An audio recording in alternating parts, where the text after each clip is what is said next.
Glória a Deus. Cumprimento a amada igreja com a paz do Senhor Jesus. Amém. Aproveitando que está em pé, abra sua Bíblia, juntamente comigo, no primeiro livro de Samuel, capítulo 17, verso 32, e também você abre Evangelho de Mateus, capítulo 14. Assim que eu acabar de fazer a leitura, eu pedi para o presbítero Claudemir louvar uma canção, porque é um louvor que, quando eu me converti, eu louvei muito, e eu preciso louvar esse louvor ao Senhor, adorar a Ele pelo que nós temos passado, mas eu sei que é tudo para a glória de Deus. Primeiro livro de Samuel, capítulo 17, verso 32. Agradeço primeiramente a Deus por essa oportunidade que Ele me concede de estar na sua casa, de estar na sua presença, adorando, exaltando, glorificando o nome do Senhor e pregando a sua palavra. Também agradeço mais uma vez ao bispo, à bispa, por nos confiar a tribuna para estar trazendo a palavra de Deus. Que Deus nos abençoe grandemente, em nome de Jesus. Quantos acharam? 1 Samuel capítulo 17, verso 32, apenas vai dizer assim: E Davi disse a Saul: Não desfaleça o seu coração, não desfaleça o coração de ninguém por causa dele. Teu servo irá e pelejará contra este filisteu. Agora Evangelho de Mateus, capítulo 14, verso 22 a seguir. Amém? Que vai dizer assim: E logo ordenou Jesus que os seus discípulos entrassem no barco e fosse adiante para outra banda, enquanto despedia a multidão. E despedida a multidão, subiu ao monte para orar à parte. E chegada já a tarde, estava ali só. E o barco estava já no meio do mar, açoitado pelas ondas, porque o vento era contrário. Mas na quarta vigília da noite, dirigiu-se Jesus para eles, caminhando por cima do mar. E os discípulos, vendo-o caminhar sobre o mar, assustaram-se, dizendo: É um fantasma, e gritaram com medo.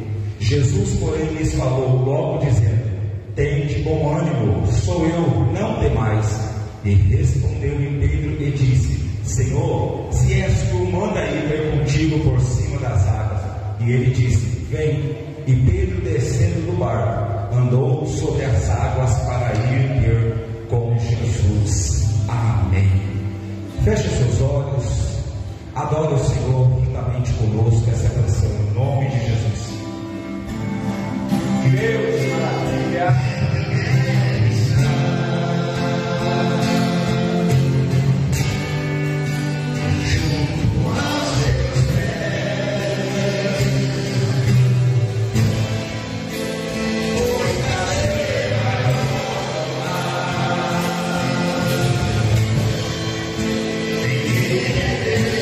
Yeah.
assente, por favor, em nome de Jesus, oh glória.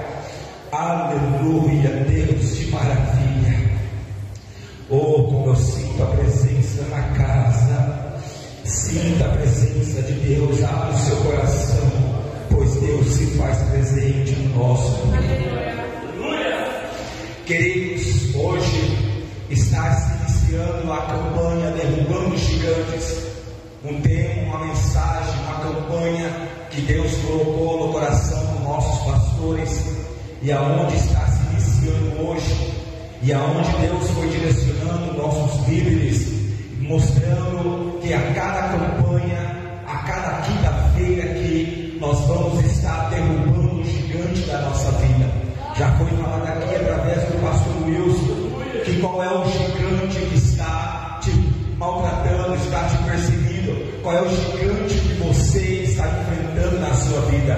Eu quero dizer para você que o meu Deus, que o seu Deus, que o nosso Deus é maior do que esse gigante aí. E hoje, na abertura dessa campanha, nós vamos pregar sobre derrubando o gigante do medo. E quando o bispo falou para mim, você vai pregar sobre o gigante do medo, eu falei, Senhor, eu preciso de uma palavra, eu preciso de uma direção. E eu comecei a pedir ajuda para os meus amigos, pedi ajuda para a missionária Fernanda, pedi para o presbítero Guilherme, e falei, vamos, me ajuda, um tema sobre medo, eu preciso estudar, meditar. E eles puderam me ajudar, me direcionar alguns textos, mas eu fui para a oração e o Senhor me direcionou a palavra que Ele tem para nossas vidas.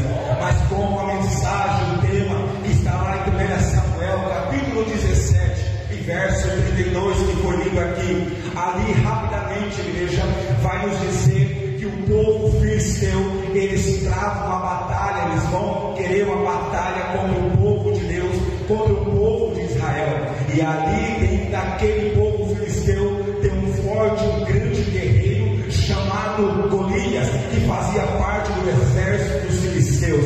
E ele então vem, aquele gigante vem enfrentar, desafiar o rei de Israel, que o rei de Israel neste momento aqui é o rei Saul, e juntamente com os seus soldados ali, eles são desafiados, eles são afrontados por aquele gigante chamado Golias.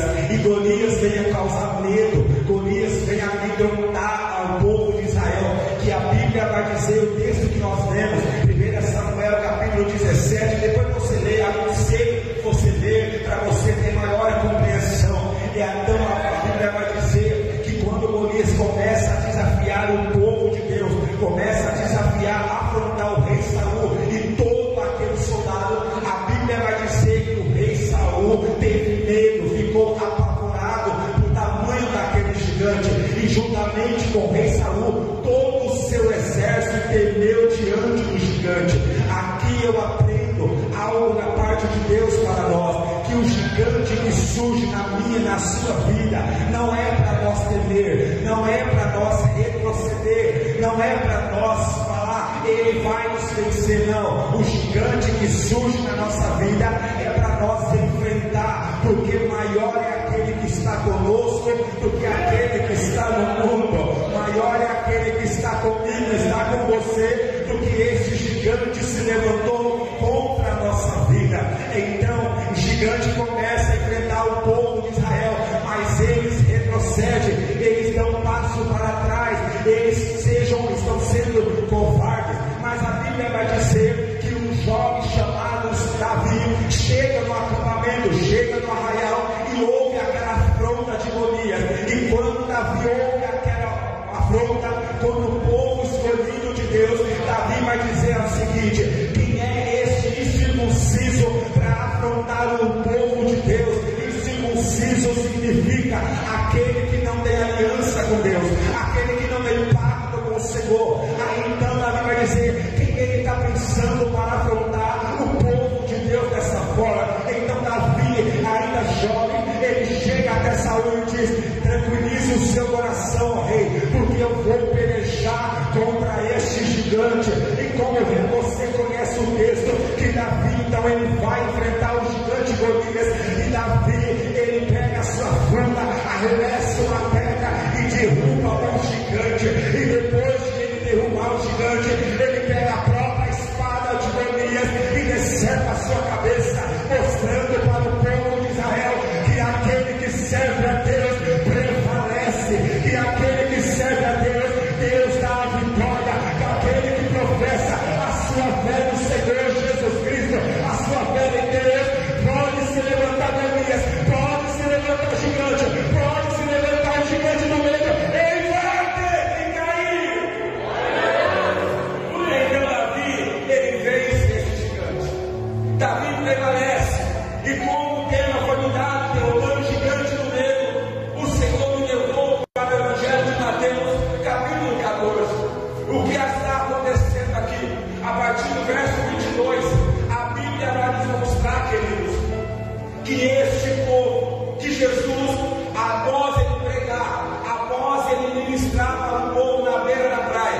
barco e atravessa este mar, passa para o outro lado. Jesus não pediu para eles, Jesus deu uma ordem aos seus discípulos, e a Bíblia vai dizer, vai nos mostrar que os discípulos, eles se levantam, eles vão, entram dentro do barco e obedecem à voz do Senhor, e eles começam a atravessar para a outra banda.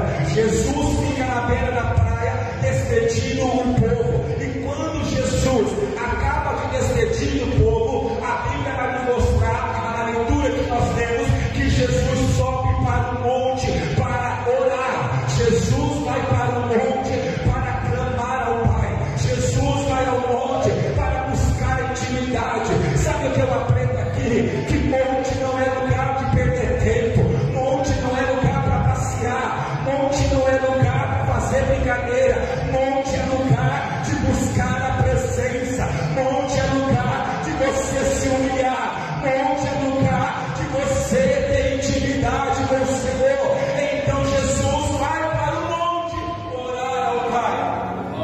E quando Jesus está orando ao Pai no monte, os discípulos estão atravessando o mar.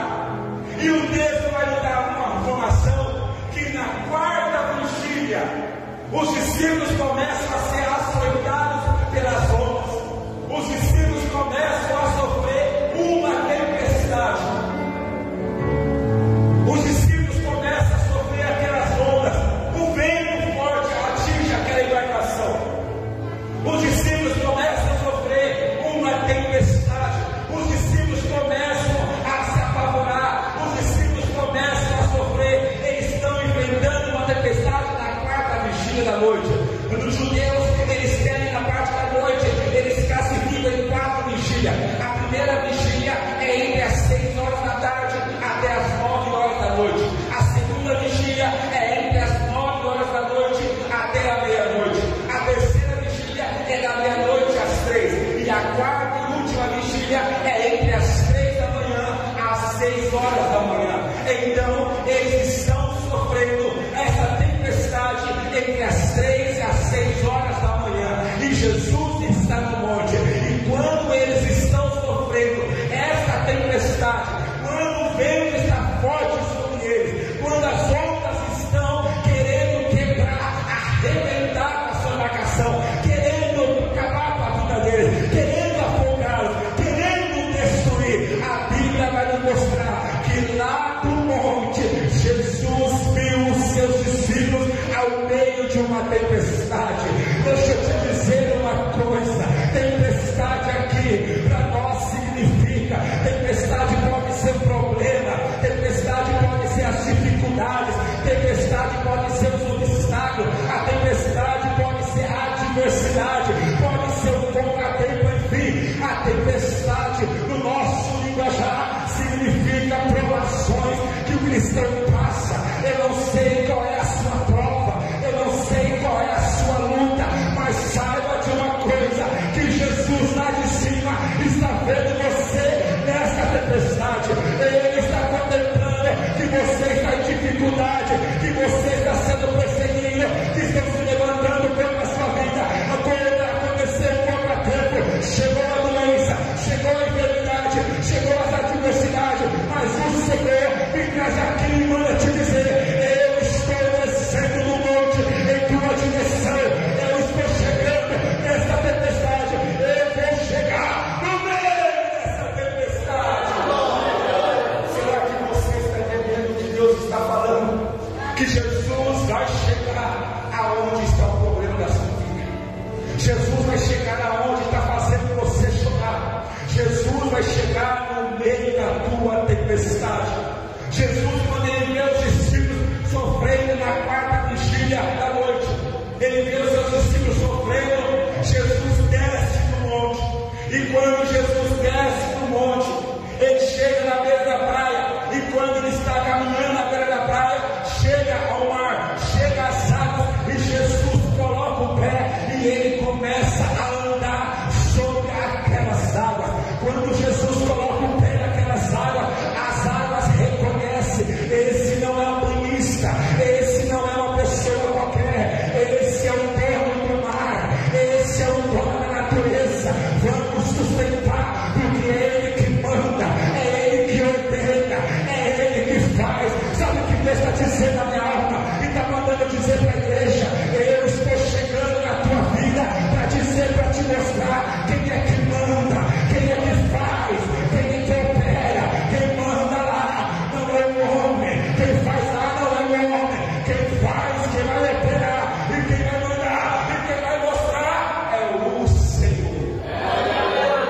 Então Jesus começa a andar sobre as águas. Jesus começa a caminhar sobre as águas em direção aos seus discípulos. E está acontecendo a tempestade. O vento está batendo. As ondas estão tentando sufocar, acabar com os seus discípulos. E Jesus está chegando. A Bíblia vai dizer que quando Jesus chega próximo aos seus discípulos, os seus discípulos o vê, os discípulos avistam que alguém chegou, porém os discípulos não reconhecem que é Jesus. E quando eles olham que alguém se aproximou, alguém que está andando sobre as águas, mas eles não reconhecem que é Jesus, a Bíblia diz que eles começaram a gritar de medo. Eles começaram a gritar de pavor. Imagina dentro de uma marcação aonde tem 12 homens gritando, homens esperneando, homens apavorados. Eles estão completamente com medo e eles chegam a dizer: será que é um fantasma? E eles começam a ficar com medo. O que é medo, irmãos? Medo é um sentimento de receio, é um sentimento de receio de alguém, é medo de alguém, é medo de uma situação, é medo de um ambiente, ou até mesmo medo de algum objeto. Então a palavra medo, ela pode nos dar um sentimento de receio de alguém. Tem pessoas que têm medo de outras pessoas, tem pessoas que têm medo de certas situações que tem que enfrentar na sua vida, tem pessoas que têm medo de lugares que chega, e tem pessoas que têm medo de alguns objetos. E o medo da pessoa pode ser tão forte que, se o medo dela for tão sério, ela fica nervosa, ela fica ansiosa, ela fica ofegante, os seus batimentos cardíacos começam a acelerar, ela não consegue respirar da mesma forma normalmente, e dependendo do medo, a pessoa entra na fase, no estado de pavor. O que é pavor? A pessoa entra, ela fica aterrorizada, ela fica assustada, ela entra em crise de pânico, ela entra em crise de pânico. Então, eles olham que Jesus chegou naquela tempestade, jogando sobre as águas, mas eles não reconhecem que é Jesus, mas eles começam a gritar, eles estão apavorados, eles estão assustados, eles estão ali em crise de pânico. E quando Jesus percebe que eles estão em crise de pânico, Jesus vai dizer para eles: tenham de bom ânimo, meus filhos, sou eu, vosso mestre, não tenha medo. Sabe o que Jesus estava dizendo para ele? Fiquem calmos, sou eu, Jesus, o vosso mestre, não precisa ter medo. Sabe o que Jesus está dizendo para a nossa vida nesta noite? É eu que vou derrubar esse gigante do medo, é eu que vou derrubar para você. Você não terás que pelejar, apenas arranca esse medo da sua alma. Então Jesus, irmãos, deixa eu te dar uma informação: o nosso Jesus, ele é especialista em acalmar o vento. O nosso Jesus é especialista em acalmar a tempestade, e ele vai acalmar a sua tempestade. E aqui eu posso fazer uma pergunta: qual é a tempestade que você está enfrentando hoje? Qual é a tempestade que está fazendo você chorar?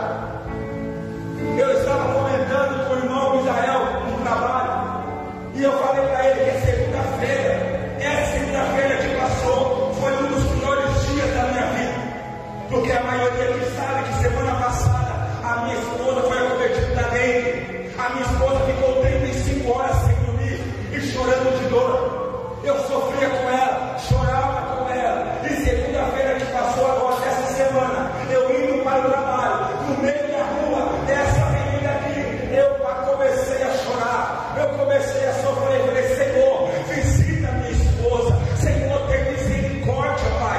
E eu comecei a trabalhar, e lá na sessão do meu trabalho, as lágrimas começaram a descer nos meus olhos, e eu comecei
Jesus vai cessar essa tempestade. E o que acontece depois de uma grande tempestade? Vem a bonança, vem a vitória. E eu já quero profetizar para a tua vida que depois desse vento aí, igreja, vai ter uma bonança na tua vida, vai ter bonança na tua casa, vai ter bonança no teu trabalho, vai ter bonança na tua história, vai ter bonança no teu ministério, vai ter bonança na tua vida. Você não está sofrendo em vão. Cristão que é cristão, ele não chora em vão, ele não sofre em vão, ele não é humilhado em vão. Tudo que você está passando é para a tua glória, para a honra do seu nome. Jesus vai te honrar nessa terra, mas eu aprendi uma coisa pela Bíblia: se eu quero me alegrar, eu devo passar pela tristeza. Se eu quero ganhar, eu preciso passar pela perda. Se eu quero sorrir, eu preciso passar pela tristeza. Você está na tempestade? Se prepare, você vai entrar na bonança. Jesus vai chegar, mas aqui nessa tempestade que esses discípulos estão passando, eu vou tirar 3 lições da tempestade. O tema dessa mensagem é lições de uma tempestade. Você precisa colocar essas lições que eu vou abordar com você aqui rapidamente na sua vida. Essa tempestade, ela vai passar. Essa tempestade vai sair da sua vida e você vai desfrutar de uma grande bonança. A primeira lição que eu tiro dessa tempestade que os discípulos estão enfrentando se encontra no versículo 28, que vai dizer assim, ó: e respondeu-lhe Pedro e disse: Senhor, se é o Senhor, manda-me ter contigo por cima das águas. Olha o que Pedro está dizendo: se é o Senhor, o Jesus que eu estou seguindo, o Jesus que me mandou ouvir, juntamente com os meus companheiros, que está nessa tempestade, manda que eu vá até o Senhor. E Jesus olhou para ele e disse: vem. Pedro, no meio da tempestade, Pedro fala com Jesus, e trazendo essa palavra que Pedro começa a falar com Jesus. Pedro fala com Jesus durante a tempestade. Pedro, ele não fecha a sua boca quando a tempestade está acontecendo. Ou seja, para que você possa entender, nessa tempestade, fala com Jesus.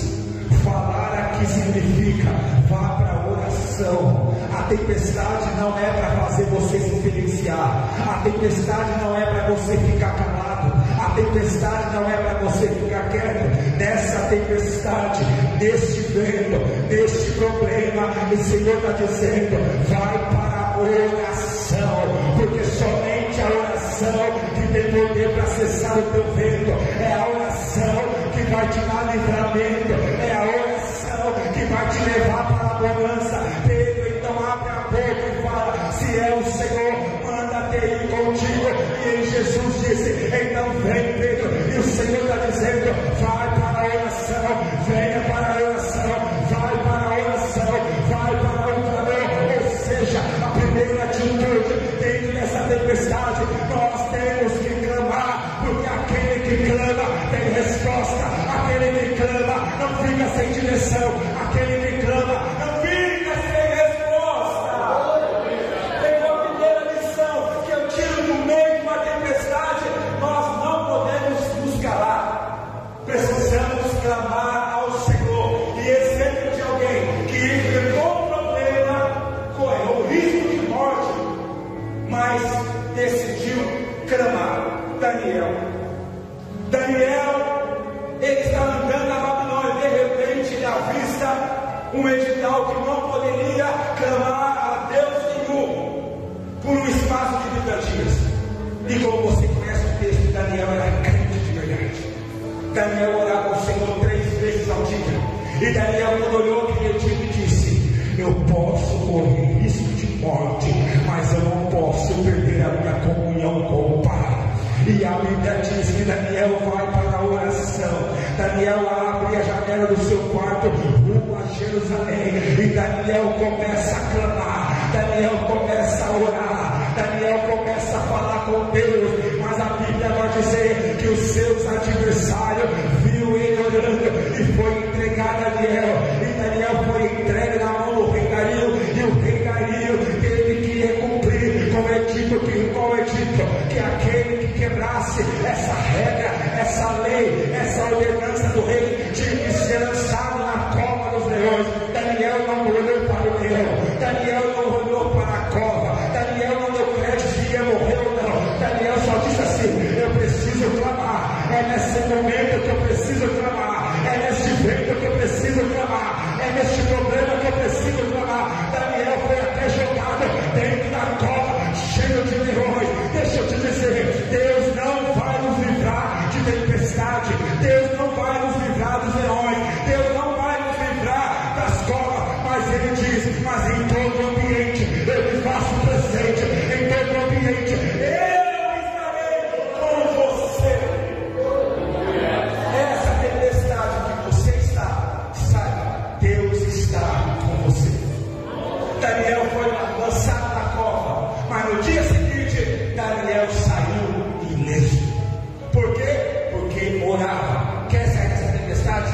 Quer esse problema resolvido? Quer ter bonança? Não se cale, ore ao Senhor. Então a primeira lição da tempestade: clama ao Senhor, não se cale. A segunda lição da tempestade que eu tiro se encontra no versículo 29, parte B, que vai dizer: e veio descendo do barco.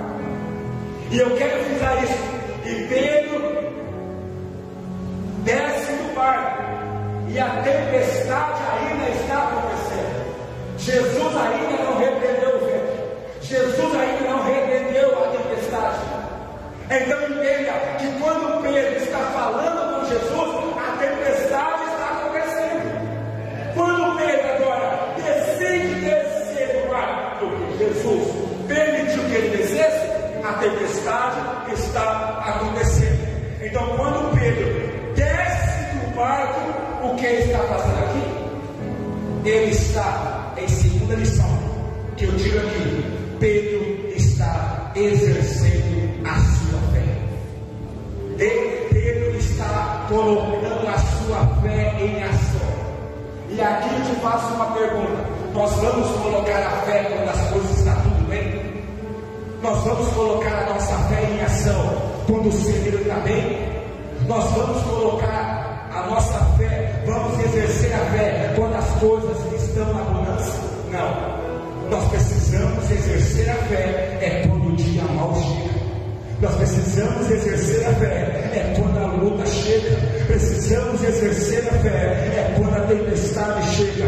Então, se essa tempestade chegou na sua vida, primeiro é você clamar, mas segundo é você exercer a fé, é você acreditar no milagre, é você acreditar mesmo que as pessoas à sua volta não acreditam, é você perseverar, é você acreditar quando tudo coopera para o não, mas você diz: eu creio que eu vou vencer esta tempestade, essa tempestade vai sair da minha vida. E o Senhor manda dizer para você o que está no livro de Eclesiastes capítulo 3: há tempo para todas as coisas debaixo do céu, há tempo de paz, há tempo de guerra, mas há também um tempo de paz. Hoje você está na guerra, hoje você está na tempestade, mas se prepara, você vai desfrutar de uma grande paz, você vai desfrutar da bonança, você vai desfrutar da sua vitória. Você quer ir na bonança? Exerça a tua fé. Rodrigo, está difícil para mim também, mas eu preciso exercer a minha fé. A Bíblia vai dizer de uma certa mulher que tinha hemorragia, fluxo de sangue, e ela, quando fica sabendo que Jesus vai passar próximo aonde ela se encontra, ela exerce a fé. Ela, quando ela vê Jesus passando, ela vai entre a multidão, aonde ela toca na hora de Cristo, e ela é curada. Só foi curada porque exerceu a fé. Se você não exercer a fé no meio deste vento, você não vai sair dessa. você precisa colocar a sua fé em ação. Então a segunda lição que eu aprendo aqui é que mesmo durante a tempestade temos que exercer a nossa fé. Primeiro, clama ao Senhor no meio dessa tempestade. Segundo, exerça a sua fé no meio dessa tempestade. E terceiro e última lição dessa tempestade, se tiver como, para a lição do primeiro claro, glória a Deus. A terceira lição que eu tive dessa tempestade se encontra no versículo 29, parte C, que vai dizer assim: e Pedro descendo do mar, andou sobre as águas para ir ter com Jesus. Deus glória. O povo fala tanto de Pedro, que Pedro negou Jesus, que Pedro era ignorante, que Pedro era isso, que Pedro era aquilo. Mas abaixo de Jesus, Pedro foi o único que andou sobre as águas. Pedro, no meio da tempestade, vale aqui ressaltar e lembrar os irmãos que quando Pedro começa a caminhar em direção a Jesus, por cima das águas, ainda está havendo a tempestade. A terceira lição que eu tiro aqui é a seguinte: que no meio dessa tempestade, no meio desse vento, continua caminhando sobre as águas, continua andando sobre as águas, ou seja, permanece caminhando na presença de Jesus, porque o texto vai nos dizer que ele começa a caminhar em direção a Jesus. Pedro está na tempestade e Pedro começa a caminhar em direção a Jesus. A tua resposta é o Senhor, a tua direção é o Senhor, a tua orientação é o Senhor, o teu socorro é o Senhor. É Ele que vai te arrancar dessa tempestade, é Ele que vai cessar o vento, é Ele que vai cessar a onda, é Ele que vai cessar essa tempestade. Mas para essa tempestade cessar na sua vida, para Ele realizar este milagre na tua história, você precisa continuar caminhando na presença dEle. Deixa eu te dizer, igreja, se você está entendendo essa palavra, a palavra para você nessa noite é essa: permanece na minha presença, independente da circunstância, independente da doença, independente da enfermidade, independente da perseguição, independente dos problemas, independente das lutas, continua na direção que é Cristo. Se coloca de pé, igreja, em nome de Jesus. A primeira lição então que eu tive dessa tempestade, que no meio da tempestade temos que clamar ao Senhor. A segunda lição que eu tive dessa tempestade, precisamos exercer a fé. E a terceira e última lição que precisamos ter é permanecer caminhando em direção a Jesus. E Pedro, quando ele caminha por sobre as águas, sabe o que está acontecendo com Pedro aqui? Pedro está vivenciando o sobrenatural. Pedro está desfrutando de algo fora do comum. Pedro está vivendo algo, está vivendo a sua própria experiência com Jesus. Neste vento, você vai tirar uma lição de vida para a tua história. No meio dessa tempestade, tira algo de bom para a sua vida. Porque as tempestades que nos vêm, ela não vem para nos matar, ela não vem para nos dar, para nos destruir, mas as tempestades que Deus permite na minha, na sua vida, é para te fortalecer, é para te moldar, é para te abençoar, é para fazer você viver o sobrenatural. Então aprenda que a tempestade, que no meio deste vento, você precisa orar, você precisa exercer a fé e você precisa permanecer caminhando ao Senhor Jesus. Igreja, esta é a palavra do Senhor. Amém. A tempestade, os discípulos estavam apavorados, os discípulos estavam com medo, mas Jesus chegou diante daquele gigante medo, gigante da tempestade, e Jesus mostrou quem é que manda. Jesus mostrou quem é que está no controle, e aquele que está no controle